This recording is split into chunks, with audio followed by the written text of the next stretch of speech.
Hello friends, स्वागत है आज का हमारे इस नए सेशन में। आज हम पढ़ने जा रहे हैं ये सेमेस्टर 4 का जो 9 तारीख को होने वाला एग्ज़ाम है हिंदी सेकंड सिटिंग में उसका।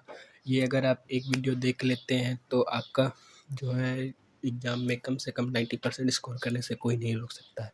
या एक वीडियो आपके लिए रामबाण सिद्ध होने वाली है। तो आइए देखते हैं क्या है। सिर्फ एक वीडियो और आपका एग्ज़ाम ख़त्म, एग्ज़ाम का डर ख़त्म। चलिए शुरू करते हैं। भाषा यूनिट 1 में सबसे पहला जो दिया गया था वो था भाषा। आज हम उसी से शुरू करेंगे, भाषा से। तो स्टार्ट करते हैं। भाषा वह माध्यम है जिसके द्वारा मनुष्य अपने विचार, भावनाएं, अनुभव और सूचनाओं एक दूसरे तक पहुंचाते हैं। यह ध्वनियों, बोलकर, संकेतों, इशारों या लिखित शब्दों के रूप में हो सकती है। भाषा जो वह माध्यम है जब एक प्राणी अपने अंदर के भाव किसी दूसरे व्यक्ति तक पहुंचाता है तो उसे हम भाषा कहते हैं। इसे 3 तरह से किसी दूसरे तक समझाया या पहुंचाया जा सकता है। पहला ध्वनि यानी कि बोलकर, दूसरा संकेत यानी कि इशारा से, इशारा करके इधर आ, इधर जाए, यहाँ बैठो, वो करो, या फिर लिखित रूप में लिख कर आप उसे समझा सकते हैं। अगर सरल शब्दों में कहा जाए तो भाषा विचारों और भावनाओं को व्यक्त करने का साधन है। जैसे उदाहरण से भी समझ सकते हैं, हिंदी, अंग्रेजी, संस्कृत आदि बोलचाल की भाषा है। हिंदी जो है बोलचाल की भाषा है, अंग्रेजी भी बोलचाल की भाषा, संस्कृत भी बोलचाल की भाषा है। लिखना, बोलना, सुनना ये सब भाषा का अंग है। हम लिख रहे हैं तो ये भाषा का अंग है, सुन रहे हैं तो भाषा का अंग है, और अगर बोल रहे हैं तो ये भाषा के अंग है। इसके बाद फर्स्ट यूनिट में जो सेकेंड नंबर में पूछा गया तो भाषा की विशेषताएं, तब हम वो पढ़ेंगे भाषा की विशेषताएं। भाषा केवल बोलने का माध्यम नहीं है बल्कि एक व्यवस्थित और सामाजिक प्रणाली है। इसकी मुख्य विशेषताएं इस प्रकार है। भाषा जो है केवल बोलने का माध्यम नहीं है, एक व्यवस्थित प्रणाली है। इसका मतलब है कि इसे एक नियम, कायदा और कानून द्वारा बनाया गया, जिसे बोलने और लिखने का तरीके हैं। इसे कुछ लिपियों में लिखी जाती है, हम आगे पढ़ेंगे, पर अभी हम ये देखते हैं।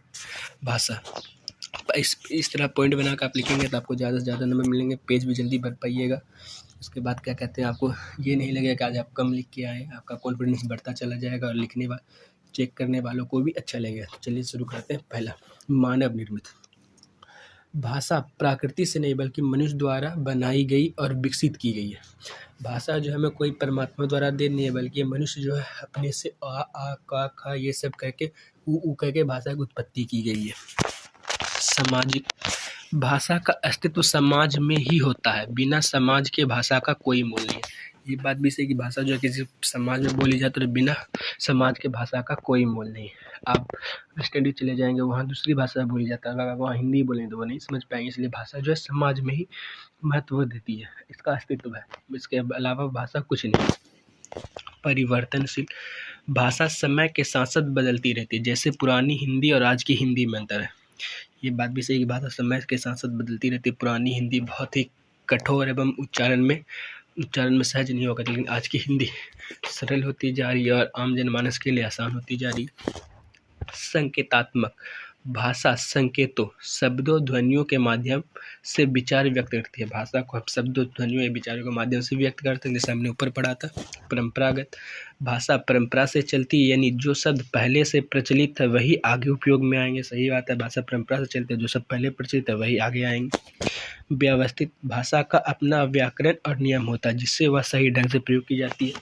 कोई भी भाषा अगर लिखी जाए तो उसका एक अपना लिपि, अपना एक क्रमबद्ध अध्ययन होता है जिसके द्वारा वह लिखी जाती है। उसी में कहा गया भाषा अपना व्याकरण और नियम होते हैं जिससे वह सही ढंग से प्रयोग की जाती है। अर्जित, भाषा जन्म से नहीं आती बल्कि हमें इसे सीखते हैं परिवार और समाज में। जन्म लेते हैं तो भाषा तो हमें ज्ञात नहीं होता, लेकिन हम समाज में रहते भाषा को सीखना, बोलना और समझना सीखते हैं। संचार का माध्यम, भाषा का मुख्य कार्य विचार और भावनाओं का आदान प्रदान करना है। भाषा का एक ही कार्य, हमारे अंदर जो भाव आपके तक पहुँचा सके, आपके अंदर का जो भाव वो मेरे तक पहुँच सके। उसके बाद यूनिट 1 में थर्ड में जो पूछा गया तो भाषा के अंग। भाषा मुख्यतः 3 प्रमुख अंगों में विभाजित की जाती है। पहला ध्वनि, दूसरा शब्द और तीसरा वाक्य, यही भाषा के अंग भी होते हैं। चलिए इन सबको एक एक करके समझते हैं। ध्वनि, यह भाषा का सबसे मूल अंग है। हम जो बोलते हैं वह ध्वनियों के रूप में होती है, मतलब मैं जब से बात करूँ वो आप ध्वनि के माध्यम से सुन पा रहे हैं, इसे ध्वनि कहते हैं। जैसे क, ख, ग, घ, ओ, आ, सही दुर्गई, ये सब भाषा के अंग है। बिना ध्वनि के भाषा की शुरुआत हो ही नहीं सकती। मतलब भाषा के बिना ध्वनि का कोई अस्तित्व ही नहीं है। उसके बाद आता है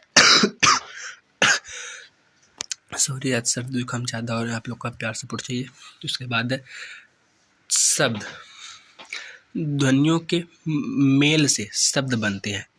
शब्द अर्थपूर्ण होते हैं और किसी वस्तु, व्यक्ति या भाव को व्यक्त करते हैं, जैसे पुस्तक, घर, खाना आदि। कहने का तात्पर्य है कि ध्वनियों के मेल मतलब क, ख, ग, घ या फिर ओ, आ के मेल से शब्द का निर्माण होता है और ये अर्थपूर्ण होता है। मतलब इसका कोई ना कोई क्या कहते हैं कारण होता है, बिना कारण के ये नहीं होते, या फिर कोई ना कोई भाव होते हैं, बिना भाव के नहीं होते। जैसे पुस्तक का मतलब आप समझते हैं कि हाँ एक किताब की बात हो रही है, घर का मतलब किसी का मकान की बात हो रही है, खाना मतलब भोजन की बात हो रही है, इसका एक अर्थ होता है।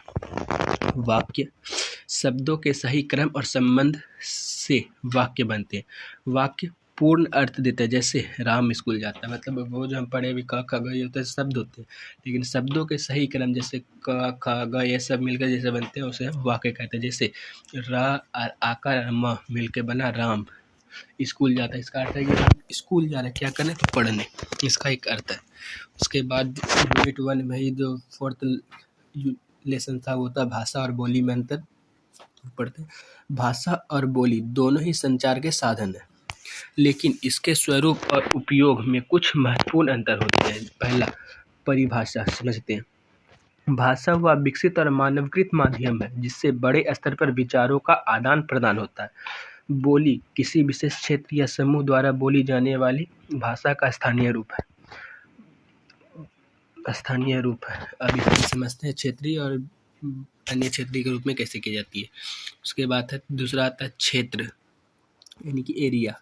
भाषा व्यापक क्षेत्र में प्रयुक्त होती है, जैसे हिंदी, ये व्यापक बहुत बड़े पैमाने पर बोली जाती है। वहीं बोली सीमित क्षेत्रों में बोली, जैसे भोजपुरी केवल आपको बिहार में ही बोली, मगही क्या केवल बिहार में बोली जाए, अन्य राज्यों में नहीं बोली जाए, अन्य राज्यों में होता है। उसके बाद आता है मानवीकरण। भाषा इसका व्याकरण, नियम और लिपि निश्चित करती है। इसी के माध्यम से भाषाओं को किस लिपि में रखना है, किस क्रम में लिखना है, संयोजी रखना है, से ये निर्धारित होता है। बोली, इसमें निश्चित नियम कम होते हैं, अधिक लचीलापन होता है। बोली में नियम नहीं होता, जो बोल सकते हैं, लेकिन इसमें लचीलापन होता है। फिर वही भाषा जो है उसमें नियम और कानून होते हैं। साहित्य, भाषा इसमें समृद्ध साहित्य उपलब्ध होते हैं। बोली साहित्य सीमित या लोक आधारित होते हैं। साहित्य में भाषा जो समृद्ध और साहित्य को उपलब्ध होता है। साहित्य के क्षेत्र में भाषा को कठोरता को दिखाया जाता है, वही बोली में सीमित या लोक आधारित होती है। प्रयोग, भाषा जो है शिक्षा, प्रशासन और आधिकारिक कार्यों में उपयोग की जाती है, वहीं बोली मुख्यतः दैनिक बोलचाल में प्रयोग होती है। भाषाओं का वर्गीकरण, भाषाओं को विभिन्न आधारों पर वर्गीकृत किया जाता है। मुख्यतः 3 आधार माने जाते हैं। पहला, रचना के आधार पर, इसमें शब्दों की बनावट और व्याकरण के अनुसार भाषाओं को बांटा जाता है। एक अक्षरी भाषा, जिनमें शब्द छोटे और एक ही रूप में होते हैं, जैसे उदाहरण में चीनी भाषा, चीनी में जो भाषा लिखी जाती है वो एक अक्षरी होती है, मतलब एक एक वर्ड करके लिखी जाती है। उसके बाद आता है इसमें योगात्मक भाषा, जिसमें शब्दों में उपसर्ग प्रत्यय जुड़े जाते हैं, जैसे तुर्की में जो भाषा बोली उसमें शब्द और उपसर्ग जोड़े जाते हैं। संयोजी या संलयी भाषा, जिसमें शब्दों के रूप बदलते हैं, उदाहरण संस्कृत से हिंदी, ये हमारे भारत में बोली जाती है। उसके बाद आता है उत्पत्ति के आधार पर, भाषाओं के परिवार फैमिली के अनुसार वर्गीकरण। भारोपीय परिवार, उदाहरण से हिंदी और अंग्रेजी। भारोपीय परिवार में हिंदी और अंग्रेजी का जन्म हुआ। हिंदी और अंग्रेजी। द्रविड़ परिवार में उदाहरण में तमिल और तेलुगु का जन्म हुआ। चीनी तिब्बती परिवार में चीनी भाषा का जन्म हुआ। तीसरा पॉइंट था प्रयोग के आधार पर, भाषा के उपयोग के अनुसार मातृभूमि जो हम बचपन से सीखते हैं, राजभाषा सरकार के कार्यों में प्रयुक्त भाषा भारत में हिंदी है, और राष्ट्रभाषा पूरे राष्ट्र की पहचान की भाषा। अंतर्राष्ट्रीय भाषा विश्व स्तर पर उपयोगी, जैसे अंग्रेजी। भाषा अध्ययन की दिशाएं, मतलब भाषा के किन क्षेत्रों में अध्ययन किया जाता है। भाषा अध्ययन कई दृष्टियों से किया जाता है, मुख्यतः इसकी निम्न दिशाएं हैं। पहला, वर्णनात्मक अध्ययन, इसमें भाषा का वर्तमान रूप जैसा है वैसा ही वर्णन किया जाता है। इसमें भाषा के नियम, संरचना और प्रयोग का विश्लेषण, जो जैसा उसे वैसा ही प्रयोग किया जाता है। उसके बाद ऐतिहासिक अध्ययन, इसमें भाषा के विकास और परिवर्तन का अध्ययन किया जाता है। भाषा कैसे प्राचीन से आधुनिक रूप में आई, या इसमें देखा जाता है। उदाहरण, संस्कृत से हिंदी कैसे बनी, यह ऐतिहासिक अध्ययन से पता चलता है। तुलनात्मक अध्ययन मतलब दो चीज़ों की तुलना करना आपस में, कहते हैं तुलनात्मक अध्ययन। इसमें दो या अधिक भाषाओं की तुलना की जाती है, समानता और भिन्नता को समझाया जाता है, इन दोनों में क्या अंतर है वो समझाया जाता है। उदाहरण, हिंदी और अंग्रेजी की तुलना, हिंदी सरल अंग्रेजी कठिन, और फिर वही जो अंग्रेजी पढ़ते हैं उसके लिए अंग्रेजी सरल हिंदी कठिन, मतलब दो भाषाओं की तुलना की जाती है। व्यावहारिक अध्ययन, इसमें भाषा के प्रयोग पर ध्यान दिया जाता है, जैसे बोलना, लिखना, अनुवाद करना आदि। उसके बाद मनोवैज्ञानिक अध्ययन, इसमें भाषा और मन के संबंध का अध्ययन किया जाता है। मनुष्य भाषा कैसे सीखता है और समझता है, यह इसमें देखा जाता है। सामाजिक अध्ययन, इसमें भाषा और समाज के संबंध का अध्ययन होता है। समाज के अनुसार भाषा में बदलाव और प्रभाव को समझा जा सकता है। इसके बाद हमारा शुरू हो रहा है सेकेंड यूनिट का फर्स्ट लेसन, भाषा विज्ञान की शाखाएं। ध्वनि भाषा विज्ञान की मुख्यतः 4, 5, 6, 7, 8 शाखाएं। उनमें से हम सबसे पहला शाखा जो पढ़ेंगे वो है ध्वनि विज्ञान। भाषा की ध्वनियों का अध्ययन, ध्वनियाँ कैसे उत्पन्न होती है और कैसे सुनी जाती है, इसे हम ध्वनि विज्ञान पढ़ते हैं। उसके बाद तो वह ध्वन्यात्मक विज्ञान, ध्वनियों के संगठन और उनके नियमों का अध्ययन, कौन सी ध्वनि कहाँ और कैसे प्रयुक्त की जाती है उसे हम ध्वन्यात्मक विज्ञान में पढ़ते हैं। रूप विज्ञान, शब्दों की रचना और उनके रूपों का अध्ययन, उपसर्ग, प्रत्यय, मूल शब्द आदि इसे हम रूप विज्ञान में पढ़ते हैं। वाक्य विज्ञान, वाक्यों की संरचना और नियमों का अध्ययन, शब्द मिलकर सही वाक्य कैसे बनाते हैं इसे हम वाक्य विज्ञान में पढ़ते हैं। अर्थ विज्ञान, शब्दों और वाक्यों के अर्थ का अध्ययन, किसी शब्द वाक्य का मतलब क्या है इसे हम अर्थ विज्ञान में पढ़ते हैं। प्रयोग विज्ञान, भाषा का वास्तविक प्रयोग और संदर्भ का अध्ययन, किस स्थिति में कौन सा अर्थ निकालना है इसे हम प्रयोगात्मक विज्ञान में पढ़ते हैं। सामाजिक भाषा विज्ञान, भाषा और समाज के संबंध का अध्ययन, समाज के अनुसार भाषा में बदलाव होता है इसे हम सामाजिक अध्ययन में पढ़ते हैं। मनोभाषा विज्ञान, भाषा और मन के संबंध का अध्ययन, मनुष्य भाषा कैसे सीखता और समझता है इसे हम मनोभाषा विज्ञान में पढ़ते हैं। ध्वनि परिवर्तन के कारण स्वर परिवर्तन, जब शब्द के स्वर ओ, आ, ई आदि बदल जाते हैं, जैसे संस्कृत में हम दंत कहते हैं लेकिन हिंदी में दांत होते हैं। व्यंजन में परिवर्तन, जब व्यंजन क, ख, ग आदि में बदलाव होता है, जिससे हम उदाहरण में संस्कृत में सप्त कहते लेकिन हिंदी में सात कहते हैं। लोप, जब कोई ध्वनि हट जाती है, उदाहरण जैसे नयन, नयन में से यो हट के नैन बन जाते हैं। आगम, जब नई ध्वनियाँ जुड़ जाती है, उदाहरण के लिए अस्थि, संस्कृत में अस्थि लेकिन उसमें नई ध्वनियाँ जुड़ जाने के बाद अस्थि का है हो जाता है। अतिरिक्त ध्वनियों का प्रभाव। विकृति या परिवर्तन, जब ध्वनियों का रूप बदल जाता है, उदाहरण कर्म बदल के कब काम हो जाता है पता ही नहीं चलता। संधि, दो ध्वनियों के मिलने से नया रूप बनना, उदाहरण राम प्लस आलय रामालय। अर्थ परिवर्तन, पद और वाक्य, भाषा में समय, स्थान और प्रयोग के अनुसार शब्द, पद और वाक्य के अर्थ बदलते रहते हैं, इसे ही अर्थ परिवर्तन कहते हैं। इसमें से पहला पद शब्द में अर्थ परिवर्तन, जब किसी एक शब्द का अर्थ बदल जाता है तो उस पद में अर्थ परिवर्तन कहते हैं। इसके मुख्य प्रकार को अब हम समझते हैं। पहला है विस्तार, अर्थ का दायरा बढ़ जाता है। गुरु केवल शिक्षक, अब किसी भी मार्गदर्शन में अगर वो आपको कुछ सिखा रहे हैं तो वे आपके गुरु माने जाते हैं। उसके बाद संकोच, अर्थ सीमित हो, संकोच सीमित मतलब किसी फैली हुई वस्तु को एक जगह एकत्रित करना अर्थात सीमित कर देना। जैसे मृग, पहले सभी पशुओं को कहा जाता है लेकिन अब सिर्फ हिरण के लिए ही प्रयुक्त की जाती है। उत्कर्ष मतलब अर्थ उच्च या श्रेष्ठ बना देना, किसी चीज़ को महान बना देना। जैसे चालाक, पहले बुद्धिमान को कहा जाता था लेकिन अब जो है कभी कभी नकारात्मक करते हो, कुछ गलत हो जाए तुम बड़े चालाक बनते फिरते हो। वाक्य में अर्थ परिवर्तन, जब पूरे वाक्य का अर्थ परिस्थिति, भाव या संदर्भ के अनुसार बदल जाता है। मुख्य आधार, संदर्भ, तुम बहुत तेज हो, पढ़ाई में तो बुद्धिमान लेकिन गुस्से में ताना होता है। भाव यानी कि लहजा, वाह क्या बात है, खुशी में प्रशंसा, वही व्यंग में आलोचना है। स्थिति, ठीक, सहमति, मजबूरी या नाराजगी भी हो सकती है। व्याकरणिक गोटियाँ, ये हमारा आखिरी सेकेंड यूनिट का सबसे लास्ट लेसन जो वो है।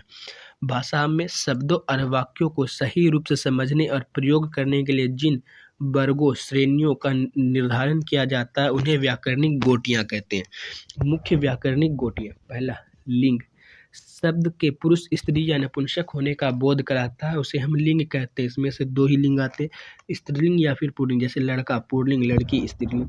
वचन, शब्दों के एक या अनेक होने का बोध कराता है, उसे वचन कहते हैं। पहला आता है लड़का, एक वचन, लेकिन लड़के वही सब बहुवचन है। पुरुष, बोलने वाले, सुनने वाले और तीसरे व्यक्ति का बोध का उदाहरण, मैं उत्तम पुरुष, तुम मध्यम पुरुष, वह अन्य पुरुष। काल, कार्य के समय का बोध, उदाहरण, मैं जाता हूँ वर्तमान काल है, मैं गया भूतकाल, मैं आऊँगा भविष्य काल। वाच्य, वाक्य में क्रिया और कर्ता कर्म के संबंध का बोध, उदाहरण, राम खाना खाता है, कर्ता वाक्य, खाना राम द्वारा खाया जाता है, कर्मवाच्य।